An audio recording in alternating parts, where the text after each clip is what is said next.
Bonjour à tous, j'espère que vous allez bien. Soyez les bienvenus par ici. Je me présente, je suis Kaléa sur les réseaux sociaux, surtout Instagram en fait. Un peu Ravelry pour les gens qui tricotent. J'ai 32 ans, je vis en Savoie avec mon chéri et mon petit lapin et je vous accueille dans mon atelier puisque je suis quelqu'un d'assez créatif de manière générale. Je fais beaucoup de choses différentes, je fais du tricot, je fais de la couture, je fais du dessin, de la peinture, du modelage, de la broderie. J'aime vraiment essayer des choses nouvelles et tout ça. Et en ces temps un petit peu moroses et où je pense qu'on a tous besoin de jolies choses et de partages plus sympas, je me suis dit que c'était le moment de se lancer. Ça fait un moment que j'ai envie de faire des vidéos pour partager tout ça avec vous. Et donc voilà, je me lance, c'est parti. D'autant plus que je n'ai personne dans mon entourage qui soit créatif comme moi, du coup, les gens trouvent ça sympa, mais c'est pas pareil. C'est clairement pas pareil et ça me manque beaucoup.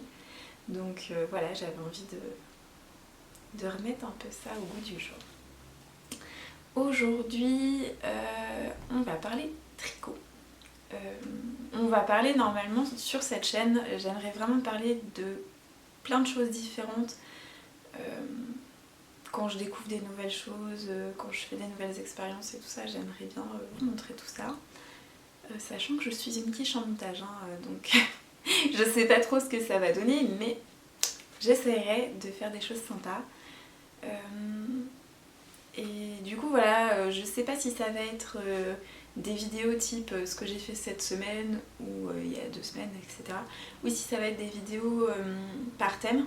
Donc aujourd'hui, il faut bien commencer quelque part, ça sera une vidéo par thème parce que je ne peux pas faire des vidéos très très longues étant donné ma connexion internet complètement pourrie. Voilà. Vous savez tout. Donc aujourd'hui je vais vous présenter mon projet terminé puisque je suis mono en cours, c'est-à-dire que je ne fais pas plusieurs choses en même temps. Du moins j'essaye au maximum parce que je ne tricote pas très vite, je tricote depuis moins de 2 ans et donc je tricote vraiment pas très vite, ce qui n'est pas un problème en soi, ça me va très bien. Je ne fais pas la compétition avec qui que ce soit donc ça me va très bien. Mais je ne fais pas 10 pulls par an, pas du tout. En général, je crois que j'en fais peut-être 4 ou quelque chose comme ça. Mais je trouve que c'est déjà pas mal. Et donc, cette fois-ci, donc, je vais vous présenter mon dernier projet terminé. Mon projet en cours qui est à refaire, je vous expliquerai pourquoi. Et des coups de cœur. Voilà, on va commencer tout de suite avec mon dernier projet terminé qui est un gilet et c'est le gilet Edwige de Nadia Crétin-Leschaine. C'est un patron en français, alors pour l'instant je n'ai tricoté que en français, presque. Et il y a beaucoup de designeuses françaises qui sont vraiment talentueuses et qui font des trucs très chouettes, donc du coup j'aime bien en fait tricoter en français. Donc c'est un gilet qui se fait avec normalement de la Dererum Natura Gilliatt. J'ai déjà fait ce gilet en début d'année je pense et je l'ai fait en Gilliatt dans ce coloris là qui doit être le coloris poivre et sel. Et en fait je le mets tout le temps. Donc j'ai pris la décision de m'en faire un autre un peu plus chaud pour quand on rentre plus dans l'hiver. Et c'est celui-ci que je vais vous montrer aujourd'hui. Alors, je sais pas trop pour... Alors, de manière générale, je pense que les couleurs sont un peu saturées, mais sinon on est pas mal. Hop. Donc c'est un gilet très très simple. Mais j'avoue que j'aime beaucoup moi les gilets très simples. C'est un gilet en raglan d'une construction vraiment basique de haut en bas. Et donc c'est un échantillon qui est un peu lâche. Normalement c'est un échantillon de 18 mailles. Et donc j'ai voulu tester un mélange de fils. J'aime beaucoup les fils naturels, je préfère les fils naturels au Merino Superwash par exemple, que je trouve trop mou. Et j'ai voulu essayer un mélange, je vois passer beaucoup de gilets doudou avec 2 fils, donc un fil, souvent c'est un fil fingering et un fil mohair. Et moi j'avais envie d'essayer ça, mais avec un combo plutôt justement avec de la laine naturelle en base plutôt que du Merino Superwash, parce que je m'étais dit que ça pourrait être un mélange intéressant d'avoir la tenue du Merino classique et la douceur du mohair, donc je voulais absolument tester ça. Et il y a une laine que j'aime particulièrement et que j'ai utilisée pour ce gilet, c'est la Nimbus de Fonty. Alors la Nimbus de Fonty, c'est pas une fingering, c'est une sport, mais étant donné l'échantillon, je me suis dit que ça valait le coup d'essayer, donc je me suis lancée, j'ai fait un échantillon et franchement j'en étais trop contente. C'est vraiment pile poil, enfin je trouve, alors l'échantillon est effectivement du coup plus serré que le gilet de base le prévoit, mais franchement ça marche super bien, ça fait quelque chose qui se tient bien, qui est hyper moelleux, qui est hyper douillet, donc moi vraiment j'adore le mélange des deux. J'ai pris, donc ce qui me reste des pelotes, donc vous voyez le mohair est un tout petit peu plus sombre que la Nimbus. Je vous mettrai toutes les références en bas avec les coloris et tout ça. Donc le mohair était un peu plus foncé et je m'étais dit que ça allait faire un chine intéressant. Effectivement, franchement, je suis vraiment contente de mon choix de laine, de mon choix de couleur. Je l'adore, c'est vraiment pour l'automne, c'est top. Je peux pas trop me rapprocher parce que je filme avec mon appareil photo et j'ai désactivé le zoom parce que en fait ça a fait un boucan abominable. Donc s'il passe son temps à zoomer, vous allez vraiment l'entendre très très fort. J'ai fait quelques modifications sur ce gilet. Tout d'abord, étant donné que j'ai fait j'ai utilisé un fil double avec du mohair. Déjà au départ, Nadia prévoit un montage provisoire pour l'encolure que je n'ai pas fait parce que je ne me voyais pas faire un montage provisoire avec du mohair. Donc j'ai simplement relevé les mailles au niveau de l'encolure comme un raglan classique. Ensuite, j'ai décidé de faire des côtes torse devant parce que pareil, je me suis dit qu'avec le mohair ça serait plus joli, ça se verrait mieux et du coup je trouve que ça souligne bien la petite torsade qui court le long de la patte de boutonnage. J'espère que vous la verrez bien.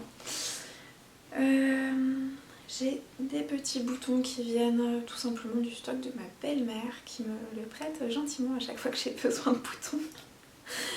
Et derrière, j'ai voulu faire une petite différence par rapport au premier que j'avais fait et donc j'ai inséré cette torsade extrêmement simple qui vient de ce livre, le tricot en 300 points de Karen Hemingway et qui est il y a plein de choses dedans, il y a plein de torsades, de la dentelle, des points texturés, il y a vraiment de tout.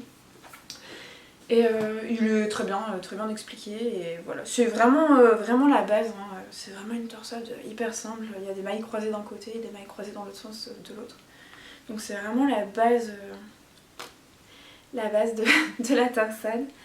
Ce gilet, il est super simple à faire, je pense qu'il est vraiment accessible, enfin il est accessible aux débutants. Je suis pas quelqu'un de très... Enfin, je me considère pas comme confirmée du tout. Je vous l'ai dit, j'ai pas fait énormément de projets non plus.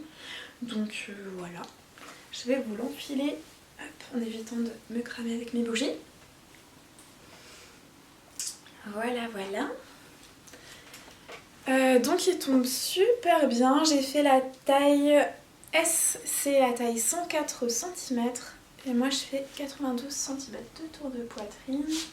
Hop, je vais essayer de vous montrer le dos sans me casser la figure. Voilà, donc c'est vraiment le gilet doudou de l'hiver. Je suis vraiment trop bien dedans, je suis hyper contente de l'avoir réalisé, je l'aime beaucoup. Ouais, franchement, j'ai trop envie de le faire dans toutes les couleurs. Mais j'ai aussi envie d'essayer d'autres patrons, donc je le ferai peut-être pas dans toutes les couleurs. Mais c'est tentant quand même, vraiment c'est un bon basique, les manches sont pas fitées.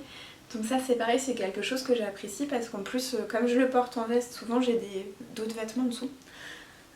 Et ça passe très bien, il n'y a pas de souci. Moi j'aime pas trop les manches fitées de toute façon, donc il est vraiment parfait. Je l'aime trop, je l'aime trop et je crois que j'ai pas grand chose de plus à dire sur ce gilet super simple et très gratifiant que je trouve vraiment très chouette. Je pense que j'essaierai d'autres patrons de Nadia. J'ai cousu, non j'ai pas cousu. J'ai tricoté un châle de Nadia que je trouve, enfin j'ai beaucoup aimé tricoter, c'est le Pompadour. Et j'aimerais bien tricoter des pulls qu'elle a fait, elle en a fait des très sympas. Enfin, je vous laisse aller voir si ça vous tente. Mon projet en cours, c'est toute une histoire. Mon projet en cours, c'est ce châle, le Bronte Sister Shawl de Lindsay Fowler. Que dire ? Il est très chouette. Il est pour ma maman pour Noël. Donc en fait j'aime bien faire les cadeaux de Noël moi-même. Donc j'essaye au maximum d'en faire moi-même. Et donc cette année ma maman avait envie d'un châle et je suis tombée là-dessus. Je l'ai trouvé vraiment très chouette. Donc j'ai choisi celui-ci. C'est la première fois que je tricote un patron en anglais et ça se passe pas trop mal. J'ai eu besoin d'un petit coup de main pour comprendre comment fonctionnait la e-cord. Merci encore Audrey. Mais à part ça, la dentelle et tout, enfin non, je comprends vraiment bien, il n'y a pas de souci, c'est très bien expliqué. C'est vraiment, c'est du rang par rang, il n'y a pas de diagramme par contre. Mais c'est du rang par rang, vous avez votre numéro de rang, ce que vous devez faire, combien de mailles vous devez avoir. Enfin c'est hyper clair quoi, il n'y a pas de... Voilà. Je l'ai fait, vous voyez, il faut donc 3 couleurs, 2 couleurs principales qui contrastent bien et puis une troisième couleur qu'on insère dans le liseré. Donc moi en couleur, j'ai choisi en couleur principale d'abord, j'ai choisi ces 2 couleurs. C'est de la Merino Superwash avec du nylon. Alors je vous l'ai dit, j'aime pas trop le Merino Superwash, sauf pour les châles, je trouve que ça va bien vu que c'est très mou, c'est pas gênant. Et donc j'ai acheté ces 2 coloris chez Lanae Tricot, c'était à l'anniversaire de Lanae, il y avait tout un stand des laines de chez Felice y Punto. Très belle laine, je suis tombée folle amoureuse de beaucoup de coloris, c'était vraiment trop beau, il y avait tout un panel des chevaux de toutes les couleurs, c'était trop beau. Du coup j'ai pris les coloris All Over et Blurry, je crois que ça se dit comme ça. Qui sont un lit de vin qui n'est pas tout à fait uni, qui a des nuances très jolies et une sorte de parme très claire avec des speckles roses, orange, verte, violette, il y a un peu de bleu aussi, enfin voilà, c'est vraiment très sympa. Et donc en troisième couleur, pour égayer un peu tout ça, j'ai demandé à Anna du Bruit des Aiguilles de me teindre un écheveau de coloris chartreuse. On dirait des boules de glace. Est-ce que vous voulez des glaces? C'est trop chouette. J'aime beaucoup l'association de ces couleurs. Je trouve ça vraiment... C'est vraiment la touche de peps qui manquait au châle et je l'aime beaucoup. Je suis très contente. Donc si jamais vous connaissez pas, donc le Bruit des Aiguilles. Et donc il y a une petite différence quand même entre ces écheveaux, c'est que ces deux-là sont des 75% mérino et 25% nylon, et ça c'est du pourcentage 85-15, et franchement je préfère le 85-15, en fait il est moins, je sais pas, j'allais dire il est moins retordu, mais je suis pas sûre que ça soit ça. La définition du fil est quand même moins, ça fait plus vraie laine en fait, ça fait moins naturel, mais voilà. Et du coup pour le rendu du châle, puisque je l'ai commencé, je trouvais que c'était pas... Je sais pas, est-ce que c'est parce que j'ai l'habitude justement des laines un peu plus un peu plus rustique, naturel. Je ne sais pas, mais en tout cas je trouvais que ça faisait un peu brouillon et tout. Alors j'ai quand même essayé de vous montrer la dentelle. Voilà. Donc la dentelle elle est comme ça. Et ce châle en fait il est vraiment sympa parce que en réalité on bosse les rangs en moitié dentelle et moitié jersey et je trouve ça vraiment joli. Après en fait il y a des sections où on inverse le jersey, les parts de jersey et les parts de dentelle. Et du coup je trouve ça vraiment très joli et très sympa à travailler parce que je suis pas une grande fan de la fabrication de châles. Je trouve ça un peu laborieux au bout d'un moment, voilà quoi. Et je trouve que du coup faire moitié-moitié c'est hyper sympa, c'est hyper relaxant, ça fait des rangs beaucoup moins longs. Et je trouve ça vraiment plus sympa à travailler que d'avoir une grosse portion de jersey ou de point mousse et puis après une grosse portion de dentelle. Donc je disais que ce projet en cours j'allais devoir le détricoter parce que je me suis plantée. J'avais sorti 2 tailles d'aiguille. Sur mon plan de travail et je me suis plantée, c'est-à-dire que j'ai mis... j'avais des aiguilles en 4 et des aiguilles en 3,5 et il fallait que je le monte en 3,5 et je l'ai monté en 4.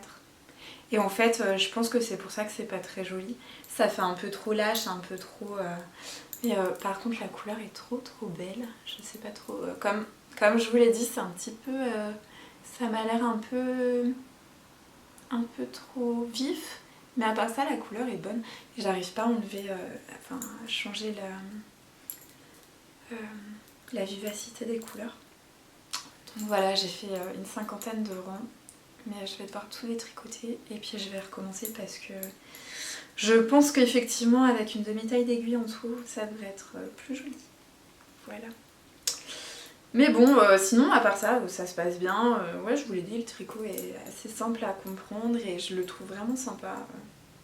Rien à dire de spécial sur le patron. Si vous voulez vous lancer, c'est pareil. C'est vrai que tout le monde le dit qu'en anglais c'est pas compliqué, mais voilà, pour le coup, je suis assez d'accord. Je sais pas les autres patrons, mais c'est vrai que celui-ci est... Enfin, moi, je le trouve relativement simple, quoi. Voilà. Donc là, je vais rentrer dans les cadeaux de Noël. Du coup, je vais pas avoir beaucoup de temps pour tricoter pour moi. Néanmoins, mon futur projet, c'est un coup de cœur intersidéral.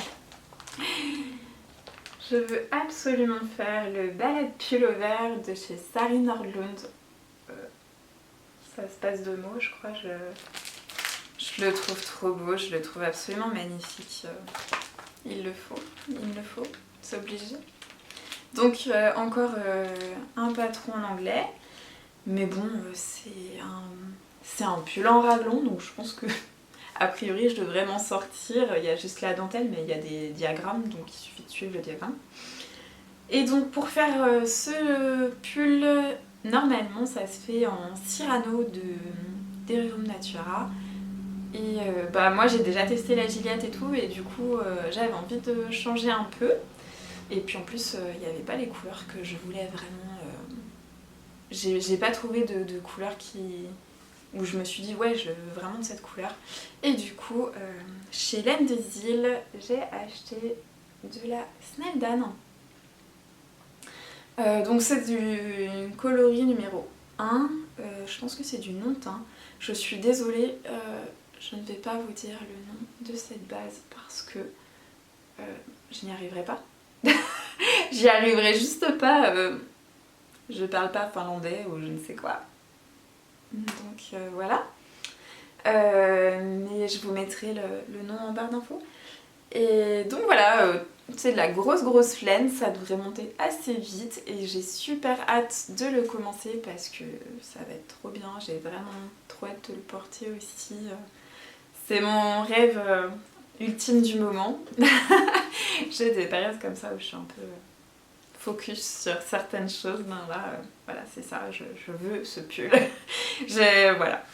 C'est comme ça, donc je pense qu'en janvier ça va être ce qui va sauter sur mes aiguilles dès que j'aurai plus de cadeaux de Noël à faire. Voilà.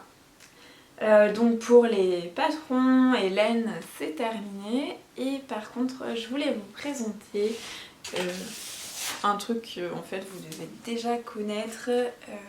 J'ai eu un gros coup de cœur pour ce livre, qui est le livre Tricodio de Pauline Sanzet, donc qui est la créatrice derrière la teinturière de laine derrière Léna Mouret. Que dire de ce livre? Je le trouve trop chouette. En fait, moi quand j'achète un bouquin de tricot, en général, c'est même pas spécialement pour tricoter ce qu'il y a dedans. C'est même...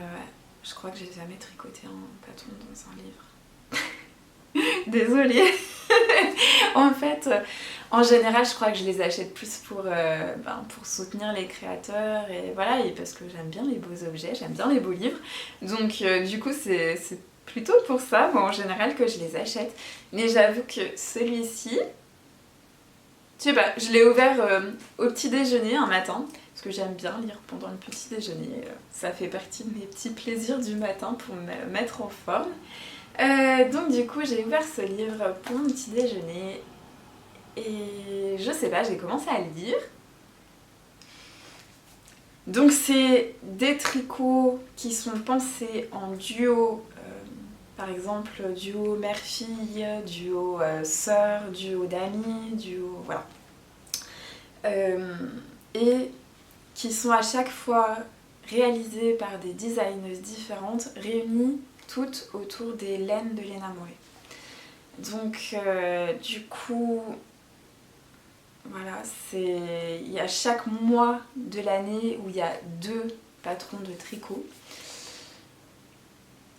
Je suis en train de chercher mes mots parce que j'essaye de trouver les mots justes, mais du coup elle fait une espèce d'introduction à chaque mois, et à chaque mois elle parle des choses qu'elle aime. Elle parle des duos qu'elle présente, c'est-à-dire des relations entre les parents et les enfants, des relations mère-grand-mère, des relations entre amis.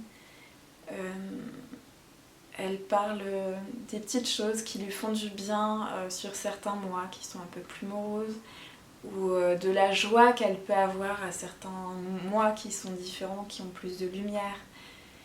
Et je sais pas, ce bouquin, je le trouve très lumineux pour le coup. Je connais pas du tout Pauline de Léna Mouret, mais j'ai l'impression qu'elle a mis beaucoup d'elle-même. Je trouve qu'il y a beaucoup de tendresse dans ce livre. Il y a beaucoup de sensibilité. Ça met en avant les liens entre les gens et je trouve qu'en ce moment c'est tellement important. Ça a été un vrai doudou, une vraie lecture réconfort au petit déjeuner et c'était juste trop chouette. J'étais très contente de découvrir ce livre et je vous le conseille à 3000%. En plus de ça, dedans il y a des très jolis patrons. Alors je vais pas tout vous montrer, mais moi j'aime bien. C'est de Yarnflex, Carmen et Hortense. Donc c'est 2 gilets. J'aime beaucoup, je crois que c'est le duo d'amis de Marion M. Là, ouais c'est ça, Victoire et Eleanor de Marion M, qui sont 2 pulls en brioche, mais il y a 2 fils différents pour la brioche et c'est inversé suivant les 2 modèles, donc je trouve que c'est une super idée. Et j'aime beaucoup ceux-ci là, Paulin et Tristan, qui sont ceux, je crois, de Aurélie Lapoule. Ouais, c'est ça. Donc voilà, vraiment un très chouette bouquin. N'hésitez pas à l'acheter, c'est un vrai doudou. Ça va trop bien dans la période et vraiment il est super chouette. Félicitations pour ce beau bouquin parce que je trouve que c'est vraiment plus qu'un bouquin de tricot. Il y a vraiment des choses très douces et réconfortantes dedans et c'est exactement ce qu'il nous faut en ce moment. J'étais vraiment très contente. Voilà pour aujourd'hui, je pense que ça va être tout. Ouais, je pense que je vais m'arrêter là parce que sinon ça va être trop long et j'arriverai pas à charger ma vidéo. Je vous remercie d'avoir suivi cette vidéo jusqu'au bout. J'espère que ça vous aura intéressé. N'hésitez pas à me faire part de vos remarques et de vos réflexions. Je sais que pour l'instant, j'ai dit pas mal de et de choses comme ça. Il faut le temps que ça revienne, que j'arrive à me faire à l'idée de faire des vidéos. Mais voilà, désolée. Donc du coup, j'espère que ça va pour vous, que ça va aller. Il va falloir qu'on ait encore un peu de courage et j'essaierai de revenir pour des vidéos où je parlerai encore, j'espère, de choses qui vous plairont, de choses sympas, de choses que j'ai aimées, de choses qui me réconfortent, tout ça. Voilà, en espérant que ça vous apporte un petit quelque chose en ces temps un peu difficiles. Je vous remercie beaucoup d'avoir suivi cette vidéo jusqu'au bout. Je vous souhaite une excellente fin de journée et je vous dis à bientôt. Bye!